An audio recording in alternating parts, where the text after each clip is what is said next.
Estou muito feliz que agora a gente já está com a parte mais difícil concluída. E agora vem a parte mais divertida, né? E a gente vai mostrar todo o processo para vocês. Isso já era uma coisa que eu queria fazer há muito tempo. É um projeto a longo prazo. A gente vai mostrar primeiro essa primeira etapa e depois a gente vai, ao longo do tempo, a gente vai mostrando o desenvolvimento.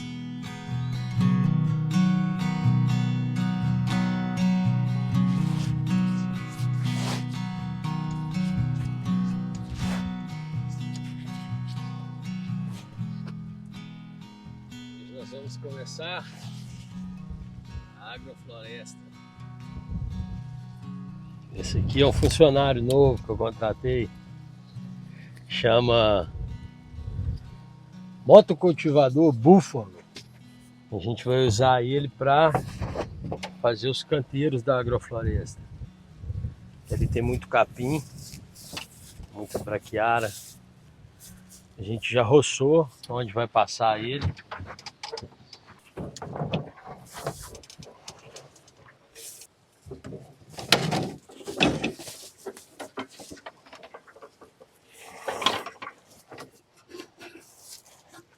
Guess we cannot see how much gas there's in it.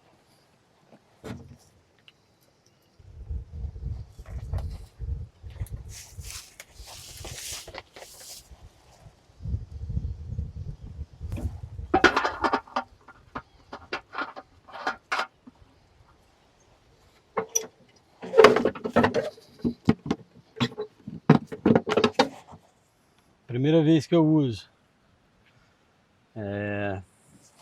Então vamos ver, né? Vamos aprender. Liga o afogador.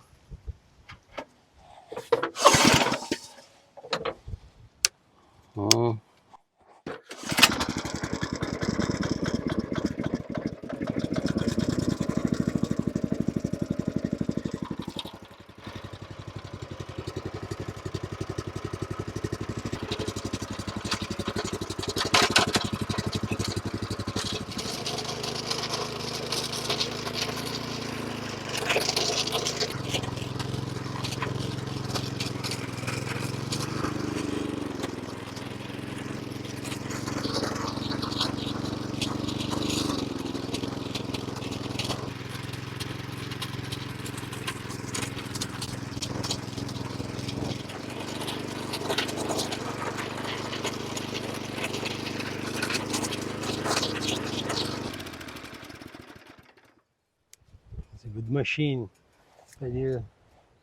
Tem que falar em português, esqueci. A máquina é boa, mas tem que pegar o jeito dela, né? Aqui tem um ponto de ancoragem, ó.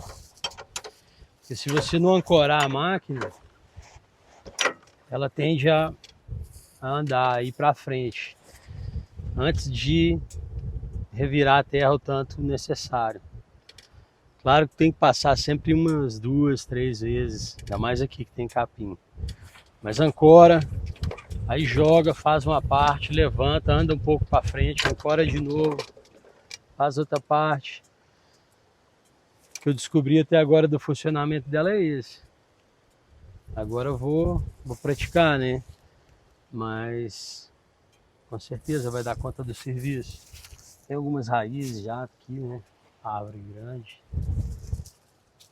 Mas vai dar certo.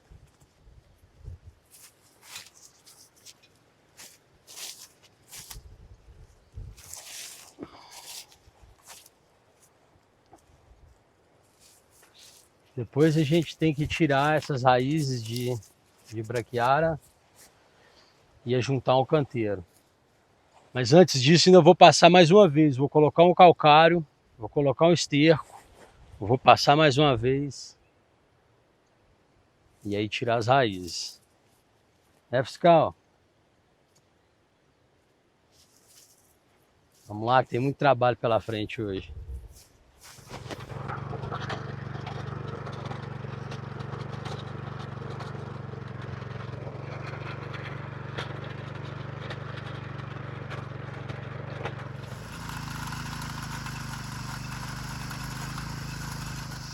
Agora a gente já passou o motocultivador nos canteiros, passamos umas 2, 3 vezes. Agora a gente vai espalhar o calcário dolomítico, né? Isso é para corrigir o pH.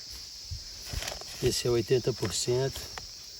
A quantidade você vai ter que fazer uma análise de solo, ver com um agrônomo. No nosso caso aqui a gente está botando mais ou menos 400 gramas por metro quadrado. Está indo um pouco no olho mesmo. A gente vai colocar agora o calcário, depois a gente vai colocar o esterco, passar o motocultivador a última vez, e aí depois só juntar o canteiro com a enxada, enlerar ele, e aí estamos prontos para plantar. Uma coisa boa.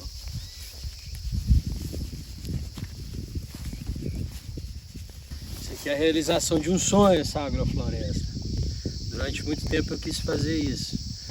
Mas primeiro tinha que construir os chalés, depois a casa, depois o galpão. Agora chegou a hora da agrofloresta.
Vamos com esse esterco curtido.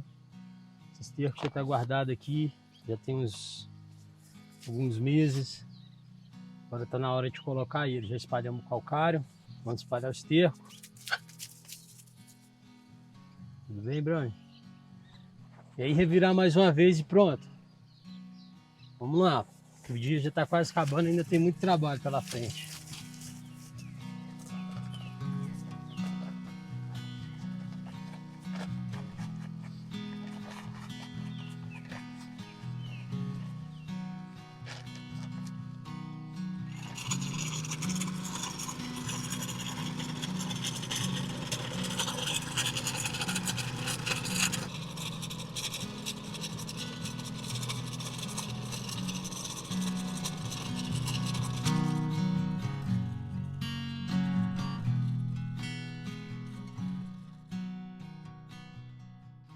Hoje a gente está aqui com meu amigo João Canuto, especialista em plantas, em agronomias, nesse universo, né, de vegetal aí, né, muita experiência. Ele veio para ajudar a gente nesse plantio, veio para ensinar um pouco aqui as técnicas, trouxe algumas sementes, trouxe algumas espécies que a gente vai precisar utilizar. A gente passou o tratorito aqui meio correndo na sexta-feira, por causa que tinha muita previsão de muita chuva para o sábado e domingo, e aí ficava ruim de trabalhar. Então a gente passou o tratorito, aqui era um terreno de braquiária, e a gente não separou a raiz naquela primeira virada de terra, então misturou muito. Então eu e o João agora estamos fazendo uma limpeza, para depois a gente iniciar aí o plantio. Fala um pouquinho aí, João, como é que a gente vai conduzir esse experimento. Então, o Frederico ele já fertilizou, né? Já corrigiu o solo da acidez, já colocou calcário e tudo, então o terreno está preparado. A única coisa que a gente teve que fazer a mais foi tentar reduzir as raízes braquiárias que ficaram semi-enterradas, porque com esse preparo todos elas iam brotar muito. Ainda haverão de brotar algumas, né? A gente tentou eliminar o máximo de raízes possível. Sim. elas não saírem concorrendo logo com as plantas que a gente vai botar no canteiro. Concorrendo, exatamente. Né? Então o terreno já está praticamente pronto, só tem essa pequena operação de a gente tentar retirar o máximo das raízes da braquiária para elas realmente não nascer junto das coisas e dar um trabalho para arrancar depois, inclusive correndo o risco de arrancar as plantas que a gente deseja deixar, né? Então aqui a gente vai fazer um popurrí de coisas, uma mistura de diversas coisas, né? Mandioca, o que mais que a gente vai plantar? Hortaliças de todos os tipos. Vamos plantar um milho, vamos plantar aí uma cana, não acho que não vai precisar, a gente já tem muito. Um amendoim, adubação verde, né? Quais espécies que você trouxe para adubação verde, João? Trouxe feijão guandu, crotalária, júncia, girassol e feijão de porco eu trouxe. Feijão de Então a porco. gente está pensando em fazer umas 2 linhas de adubo verde, para depois, quando estiver no máximo de crescimento, florindo, a gente fazer o manejo cortando e devolvendo isso para a terra para ajudar na adubação das demais espécies que estão aí plantadas. Justamente, você me falou também, João, que além dessa, né, dessa função de adubo verde, algumas dessas espécies ainda têm outras funções, né? De fixar nitrogênio no solo, captar o nitrogênio da atmosfera, fixar no solo, né? O que é bom para a saúde do canteiro, né? Das plantas em geral, das raízes. Né? Exato. Desses 3 adubos verdes aí, desses 4, 3 são leguminosas, são plantas que conseguem retirar, eles têm os nódulos nas raízes, eles conseguem absorver o nitrogênio do ar e fixar esse nitrogênio na planta. E aí quando você maneja ela, poda ela, incorpora ela no solo, todo o nitrogênio que vem no atmosférico é incorporado ao solo. Então, assim, um nitrogênio custo zero praticamente. Quando se você fosse adubar isso com sulfato de amônio, ureia, que são os adubos comuns aí para nitrogênio, são caríssimos os adubos. Então, isso a gente está trazendo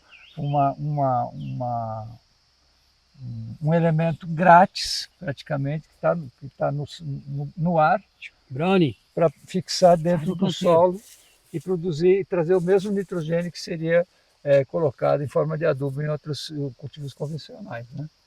E eles também servem, muitos deles servem para quebrar a rigidez do solo, a compactação do solo, né? Ou, por exemplo, o feijão guandu é uma espécie que, se colocar ele num solo que tem um pé de grade, que a gente chama, que depois de se usar muito, você fica compactado o solo, só fica macia a parte de cima, ele consegue quebrar essa camada adensada do solo, porque ele tem uma raiz muito potente. Então eles servem também para quebrar o solo, para fazer com que ele se torne mais permeável, para entrar água, para as raízes dos cultivos que a gente deseja plantar possam ter um ambiente mais arejado e mais fofo para produzir suas raízes.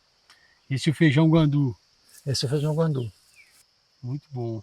Fantástico. Né? Então a gente vai continuar trabalhando ainda, porque o dia já está quase acabando, ainda tem mais um pouquinho de canteiro para limpar, né, João? Beleza, vamos aí. E aí a Ron vai mostrando aí, a gente, na hora que a gente parar para descansar, para tomar uma água, a gente fala mais um pouco, né? Tá bom.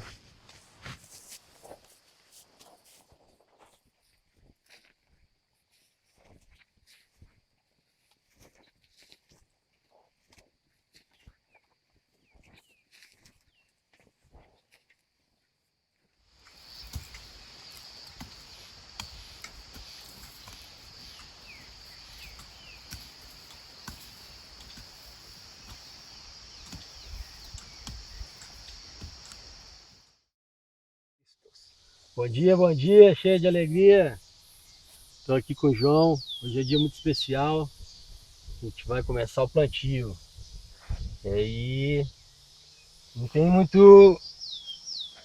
muita perda de tempo, tem que trabalhar, né?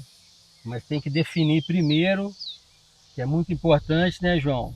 Aonde vai o quê e quanto daquilo, né? Exatamente, tem uma noção, pelo menos, para não virar uma coisa muito desorganizada, que acaba não sobrando espaço para coisas essenciais que você quer ter também, né?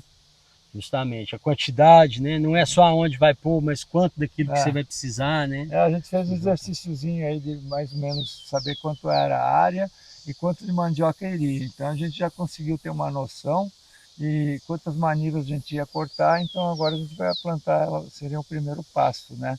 Para depois a gente completar com mais tantas coisas, né? Justamente, a gente vai botar a primeira espécie, depois vai vir com a segunda, a terceira, sucessivamente, porque a gente falou assim, se a gente for ter que pensar onde vai tudo de uma vez, né, a gente às vezes vai ficar um pouco perdido aqui, então vamos por etapa, né?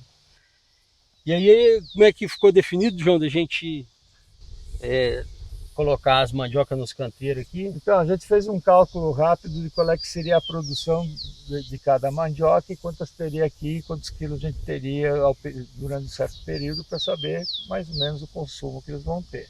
Então, a gente chegou à conclusão que para o consumo que eles vão ter, bastaria ter aqui 30 pés de mandioca, 15? 30 pés, 30 pés de mandioca. Então, a gente já cortou as manivas, ontem a gente deixou já os canteiros mais ou menos arrumados, né? Foi tratado aqui, o preparo do solo foi com tratorito, mas tinha bastante, ainda muita raiz de braquiária, então a gente tentou reduzir um pouco isso, deixar o canteiro mais apropriado para plantar hoje. Então agora a gente vai plantar aí, a sugestão do Frederico é plantar no sistema de 2 manivas cruzadas no mesmo lugar. Então seriam acho que 15 lugares, nós temos 30 manivas, né? Isso. Então nós vamos plantar, na verdade, 15 pés duplos de mandioca. 15 pés duplos. E no sentido de botar eles, não deitar eles totalmente no sulco, para cobrir como é o mais convencional, nem plantar em pé, que é outra forma de fazer, vou plantar cruzado, ela inclinada, e parece que ela também favorece muito a colheita, porque ela sai mais fácil, né? A tua experiência, não é isso? Justamente. Eu já tinha visto, né, eles plantarem dessa forma, mas não tinha experimentado. E aí eu experimentei e eu constatei isso mesmo. Na hora de colher, as raízes estavam mais superficiais, elas não tinham descido tanto. Então não precisava de enxada, né, para não quebrar a mandioca, com a mão mesmo, dava para ir soltando e tirar, né, ela. E isso é algo importante, porque a colheita não é fácil, né, colher. Dependendo do que você vai colher e a quantidade é muito trabalho, então tem que pensar nisso também, é interessante, né? E outra coisa aqui que a gente estava conversando, que ele tem diversas espécies de mandioca. Isso. Que ele mais ou menos conhece, uma mais branquinha, mas isso, outra aquilo. Então o que a gente pensou, em vez de ficar planejando muito quantas de cada, a gente vai botar todas as variedades, fez um pouco de maneira de cada variedade e vai distribuir mais ou menos aleatoriamente aqui no espaço dos canteiros que está preparado, e depois eles vão começar então, na hora de colher um pé, ele vai ver, né, se ela produziu bem, se foi de muitos quilos de mandioca, se ela tem pragas, todas essas observações se colhe, cozinha, experimenta e faz o teste de organoléptico, a gente chama, né? Perfeito. E aí você vê, não, essa eu gostei porque ela cozinha muito bem, ou ela tem um gosto mais adocicado, sei lá o quê. Não tem linha. Então você vai começar a identificar as espécies a partir do próprio consumo, entendeu? Então essa é um pouquinho a ideia que eles vão adotar. Desculpa, João. Eles não aprenderam ainda que não pode subir no canteiro. Pode sim, é para fofar o canteiro. Brownie, eles vão ajudar a plantar a muvuca aí. Não pode subir aqui, ó. Não, não. Vai pisar, Você quase convenceu ele. Vai demorar um pouquinho até aprender. Vai pisar algumas vezes antes, mas depois aprende. Ele não removendo o canteiro, tá bom. Então é isso, né? Mãos à obra. Isso aí. Tem muita coisa para plantar. Muito bem. Então vamos começar um em cada canteiro. Pode ser. Você planta esse, planta de cima, esse. E tem outra, a gente não falou do desenho triangular aí, para evitar o sombreamento, né? Fala aí. Não, também outra coisa, um detalhe que a gente estava conversando aqui, Frederico e eu, de fazer um plantio de mandioca bem espaçada, bem longe uma da outra, porque ela tem um certo sombreamento para as demais coisas. Então vai ter outras espécies mais rasteiras aí que não vão prosperar muito embaixo dela. Então a gente fazer menos, quer dizer, poucas, uma em cada borda do canteiro, para ela não ficar sombreando tanto. E no canteiro seguinte só uma no meio, para também elas não sombrearem entre canteiros, embora o canteiro seja bem longe do outro, né? Mas não teria tantos problemas. Mas fazer também um desenho mais triangular para elas desencontrar as sombras, né? Exato, para não ficar a sombra numa área, né? Esse lado mais sombreado, aquele mais sombreado, que a gente distribui a sombra. Beleza, vamos lá então.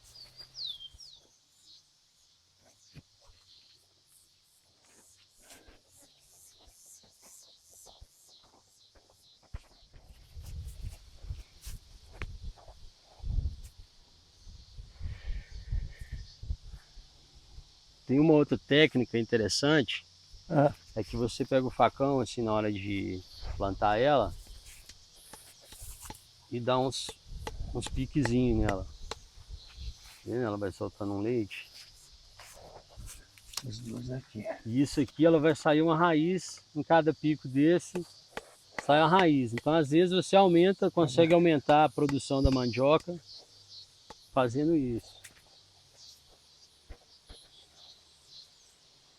Já plantei uma em 45 nesse sentido, agora vou plantar outra em 45 no outro sentido. Como o João disse, cada pé é duplo, são pés duplos aqui.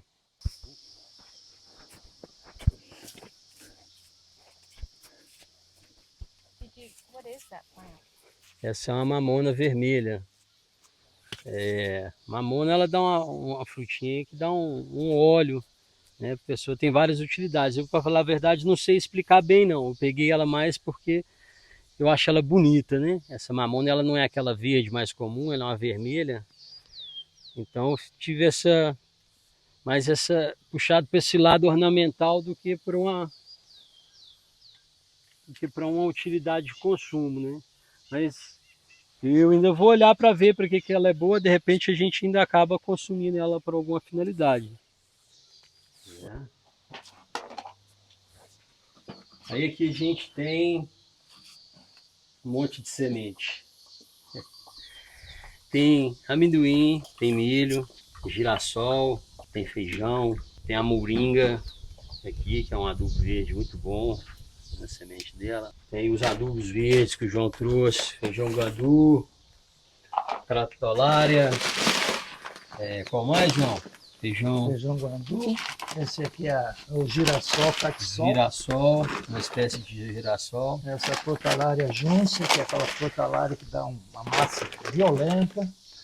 E aqui temos também o feijão de porco, que os adubos verdes que muito bons, porque resiste bem ao inverno, à seca, é muito rústico, então ele persiste o ano inteiro, se você quiser deixar. Maravilha. Ele não é tão alastrante, porque dá aquelas vagens grandes, aqueles grãos grandes, se cair no chão, se vê, se cata e tal, não é muito perigoso para se alastrar. Né? Certo. Fala aí dessas que você trouxe, João, essas mudas para a gente encaixar no sistema aí. Não, a gente estava vendo, por exemplo, aqui, uma muda de grumichama, né, que é uma frutífera maravilhosa, tipo de uma cereja nacional, né? E ela é muito rústica, dá muito fruta deliciosa e não requer grandes cuidados, sabe? Então a grumichama é uma das coisas das espécies que eu estou gostando muito de incentivar. Aqui é uma goiabeira, foi feita em tubetão, uma goiaba de polpa vermelha, uma uvaia, né? A uvaia ela tinha dado muita ramificação, então eu já fiz uma pós-formação já desde o início para deixar ela um pouco mais equilibrada. Futuramente tem que dar mais um retoque aí, dependendo como é que ela vai brotar e se desenvolver, para equilibrar esse lado da copa que está muito para um lado só. Eu ainda não quis cortar aqui. Tá? O que temos aqui é uma pitangueira, pitangueira normal, dessa pitanga comum. Essa aqui é uma atemoia, ela foi meio comida por algum bicho aí, mas é uma atemoia que foi plantada de semente, não é enxertada. Uns remanescentes de um abacaxi que eu tenho lá, que é um abacaxi sem espinhos, que ele vai bem em sistemas orgânicos e tudo, ele é bastante robusto. Nunca tinha Então eu visto trouxe isso. mais no sentido de a gente preservar a espécie. Eu tenho umas mudas em casa, ele fica com umas aqui, a gente ir tirando os afilhos dela, os filhotes aí, as mudas dela, e a coisa normalmente comer um abacaxi também, né? Isso é importante, né? Eu É, gosto de abacaxi. é. E aqui são gliricídias, que são plantas também de um crescimento muito rápido, mas muito rápido, tem uma copa não tão densa, e elas aceitam poda, você pode podar, e muitas vezes elas rebrotam, então é um baita produtor de biomassa e é uma leguminosa. Então ainda traz o nitrogênio atmosférico que a gente tinha falado outra hora, né? Então é uma planta maravilhosa para pôr assim, para produzir a própria fertilidade dentro do sistema, né? Não ter Importante que para dar o boost no sistema, sistema, né? não ter que ficar trazendo muita coisa de fora, né? E aqui o que é um araçá amarelo. Delicioso, araçá amarelo, sabor maravilhoso, muito rústico e que tem menos propensão a pegar a mosca da fruta, aquele bichinho da fruta, entendeu? Do que a goiaba, por exemplo. Não é que não pegue, é muito mais resistente, a mosca vai muito mais na goiaba, né? Os passarinhos adoram também, né? Então é uma planta maravilhosa também para ter um pomar, ter uma que outra, assim já é suficiente para ter diversidade de frutas, está sempre comendo alguma em alguma época do ano, né? Isso. Então essa é a ideia um pouco, fazer um pouco de cada, né? Mais ou menos isso. Depois tem umas ramas de batata doce que eu trouxe, umas sementes aqui, uns insumos biológicos, a gente vai conversar, estamos conversando aqui bastante sobre isso.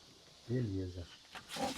Frederico e eu estamos aí, misturamos 3 tipos de sementes. Aqui tem o feijão de porco, que é essa maior branca. Tem o feijão guandu, que é essa mais alaranjada, marrom. E tem a crotalária, que é essa mais pretinha aqui, crotalária junça. A gente fez uma mistura e a gente vai fazer 2 linhas nas laterais, longitudinal aos canteiros. 2 linhas, uma em cada lado do canteiro, onde a gente já plantou mandioca e girassol, né? Por enquanto foi isso, né, Francisco? Foi, plantamos também e as árvores. Algumas das mudas, né? A uvaia, a goiaba. Tem algumas frutíferas também. Meio quase onde já está ali, quase, sabe? Não ocupa muito espaço, sabe? Desse jeito aqui? Um pouquinho mais, Mais fundo? um pouquinho. Tá bom, é assim mesmo, pode ir levando. Bora fora.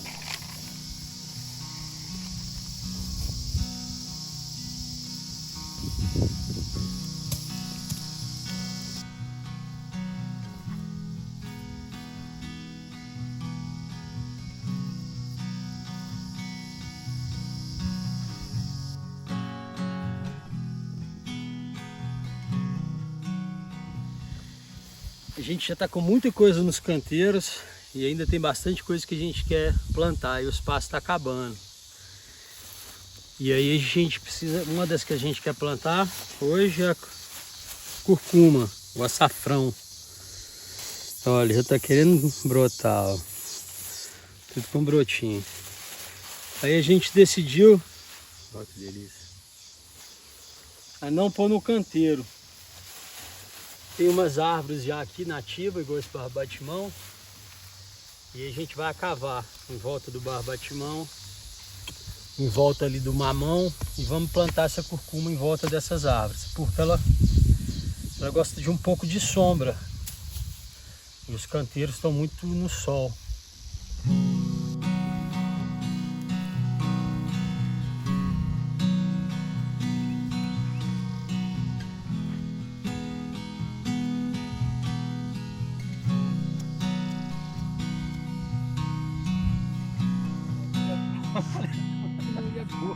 O que você tem medo? Não, assistir à noite, tem que cortar essa parte. Não acontece ninguém, mas eu tô. Depois eu tô achando que caralho, a gente. Ela não vem falar comigo, vocês não viram o vídeo. Eu quero ver agora. Aí ela mandou pra mim. E para terminar, como em toda boa história e conclusão de projeto, não poderíamos deixar de agradecer, de coração, aos nossos novos amigos que fizeram possível a realização desse sonho. Primeiramente, a Fernanda e Maria Flor, quem primeiro nos visitou e encantou. Em seguida, ao João Canuto, que tão generosamente doou seu tempo, trabalho e conhecimento nesse sagrado ofício de laborar a terra. Sujamos as mãos, semeamos sementes, compartilhamos momentos e demos boas risadas. Muito obrigado, meus amigos.